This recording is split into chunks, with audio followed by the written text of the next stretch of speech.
G'day. Jack Doohan, struggling to get out of his Alpine after yesterday's race, was quite frankly hard to watch. While the attention was largely on Max Verstappen after his magnificent win at Suzuka, Jack Doohan's effort needs to be mentioned. His crash on Friday was massive.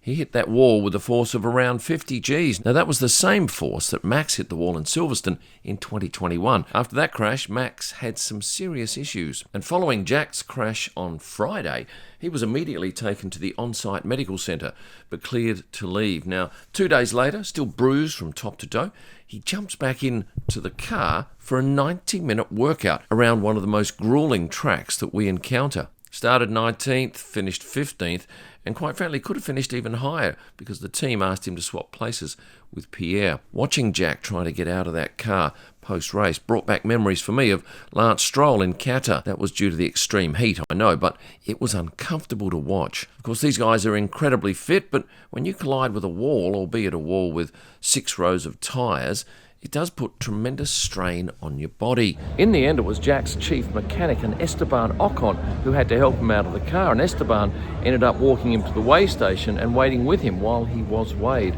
Clearly, he was very sore from that big crash. He's certainly been under extreme pressure at Alpine, with constant rumours that Franco Colapinto was going to take his seat. I chatted with his team yesterday about the Franco rumours, and they just reinforced the fact that he has a multi-year contract with Alpine. And while there has been plenty of Franco talk, I think his courage yesterday will be well noted by the team. Earlier in the day, Jack signed a whole host of prints from the Australian Grand Prix, which if you're a Jack fan, you might want to get onto kimelman.com. Go to the shop, you can order yourself one of those right now, each individually numbered, and you get a digital image of him signing your print as proof of authenticity. Last night, Jack left the track by helicopter and flew straight to Tokyo, and he'll be heading to Bahrain for the next round of the championship. Kimi Antonelli finished 6th, got the fastest lap, and he was the youngest driver to ever lead a lap. I spent a bit of time around Kimi in the paddock, and I can't believe how mature this youngster is for just 18. He gets on with all his equals. I caught this picture of him and Rosa out the back of the hospitality suite yesterday. I've got a lot of time for him, certainly when it comes to handling media. He's got that covered. I did catch up with his mum for the first time yesterday. This is Veronica. She arrived with her husband Marco and their daughter Maggie. Now, interestingly, and I know this because I talked to her about it, Mum calls Kimi Andrea, Dad calls Kimi Kimi, and Maggie calls Kimi Andy. And Maggie's very independent.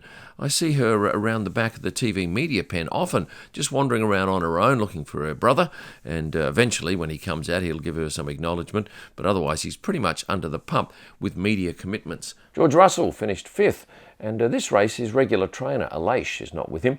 Instead he has got Logan Sargent's old trainer Elias Houtanen. But of course the crowd were there to see Yuki Tsunoda, and he ended up getting driver of the day with 23% of the vote. And I can tell you that in the celebration after the event out in pit lane for Max's win, he was the first up to avoid getting sprayed with sticky stuff. And on the subject of sticky stuff, this is Hugh Bird. He was chosen to head up on the podium with Max.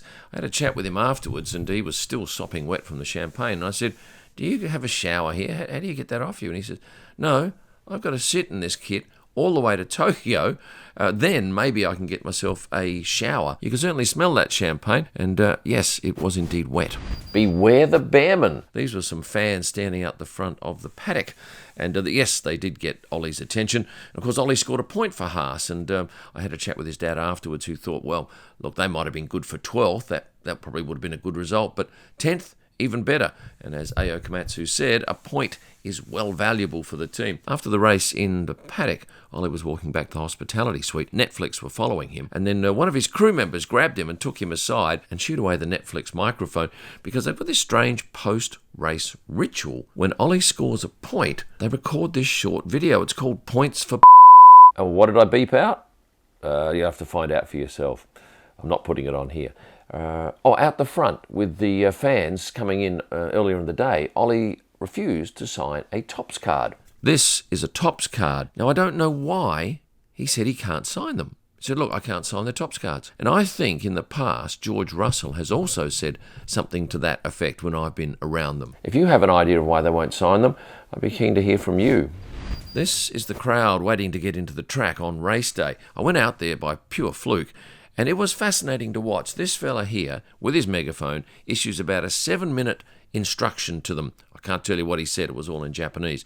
As you can see on the right-hand side here, you've got a handful of security guards. On the left, there's nothing. And as soon as 9 o'clock comes, a signal is issued, and all the people on the left run to the merchandise zones, where the people on the right walk very slowly and calmly behind a handful of security people to the fan stage. This is indicative of the Japanese culture. It is so reverent. It is so polite, considerate. It doesn't happen in too many other countries. And once those people get to the stage area, they all sit down and they just wait patiently for the action to happen. And on that same note, after the race, the track invasion happens. But it's not a track invasion like you'd have in Australia or in, say, Italy, where they just run like mad. They very calmly come across the track. How many security guards? 20, 40, 50, 60? Half a dozen, I'm thinking. No more than 10. And everybody does the right thing. Look at this. There is no one standing in these gaps. Any one of these people could easily jump through that gap. And I can tell you this is the polar opposite of what happened in Australia a few years ago, where they actually had to use timber to board up those gaps. And even then, people were trying to kick them down. Hats off to you, Japanese people. You are the gold standard. Isaac Hadjar, likeable guy, bounced back after that awful start, crashing out on the formation lap in Australia. Well done to him for starting 7th, finishing 8th, getting some points, and out the back of the FIA garage, he was on fire. Hugs and kisses and bouncing around. I love his attitude. I like the fact that he's not frightened to show that he's happy. Now, are Sebastian Vettel's B-houses still at turn 1? Not all of them, but I counted at least 3. Here is one of them, and this is indeed probably the most popular because it is the number 22, the Yuki Tsunoda B-house. In fact, Sebi's going to be doing something with some young female drivers in Saudi on the Wednesday prior to that race. I'll be going and attending that and giving you some feedback on it. Those Charles and Carlos fans will be happy to see these pictures walking out together at the drivers' parade for yesterday's GP. Now, this is an interesting drivers' parade because normally the drivers enter from pit lane, but not this one. They go out and they walk past the crowd in the grandstand coming up via this tunnel. Now, coming up shortly, I'll go through what the drivers drove to the Japanese Grand Prix. It's going to be a regular feature of my post-race videos. But first, let me run through a few extra people that we had at the track on the weekend. Supporting drivers, in particular friends and family. Alex Albon was with Lily, his girlfriend, and I've got to tell you that these two are probably the most loving couple in the paddock, often walking in hand or arm in arm. And Lily will wait for Alex around the media pen until he's finished all his commitments, and then she walks back with him down the paddock. And the other Lily, Oscar's girlfriend, was also at the track. Lando Norris's dad, Adam, was with us. Yuki Tsunoda's dad, as usual, sartorially dressed, along with his sister Riku and his mum. I've already mentioned the Antonelli family. Did we have Kika, Pierre's girlfriend? No. Apparently, according to her Instagram page, she's enjoying things in Bali. But Liam's girlfriend was there, Hannah St. John. Now, let's have a look at what the drivers drove on the road. Let's start with the race winner, Max Verstappen, in a Honda Civic Type R, as was Liam Lawson, as was Yuki Tsunoda, and as was Isaac Hadjar. They love those cars over here, as do they love the people movers. And Oscar Piastri was in one. Now, I can't tell you exactly which one. It was either the Toyota Noah or the Toyota Voxy. And there were plenty of these in the car park, with team members and drivers using them to get around Suzuka. Lando Norris, well, I did a little bit about his drive on Thursday in my Thursday night video. This was a souped-up Nissan Skyline R32. It was a collaboration between Liberty Walk and Quadrant, which Lando is a big part of.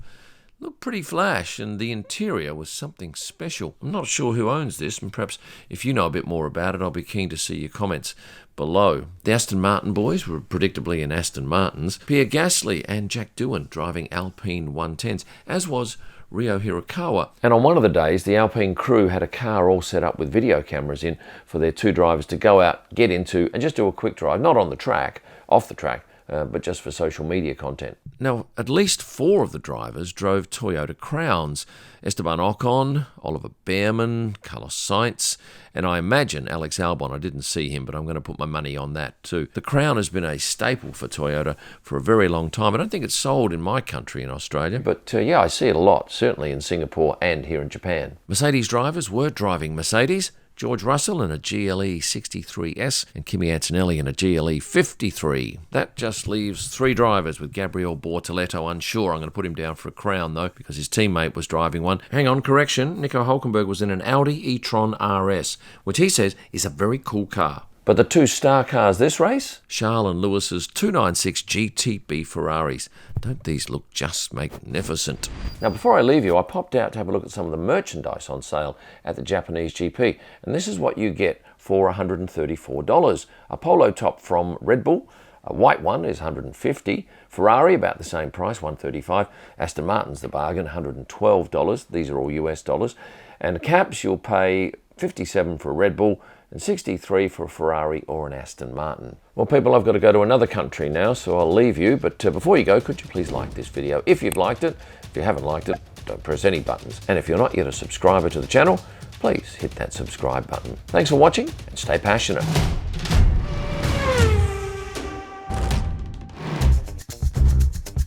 I'm here at the Meat Palace in Scirocco, and last night we dined here and I went back to the room. Today we actually came back for another meal. We weren't supposed to come here, and they handed me back this. I didn't even know I had lost this microphone, so thank you to the people here.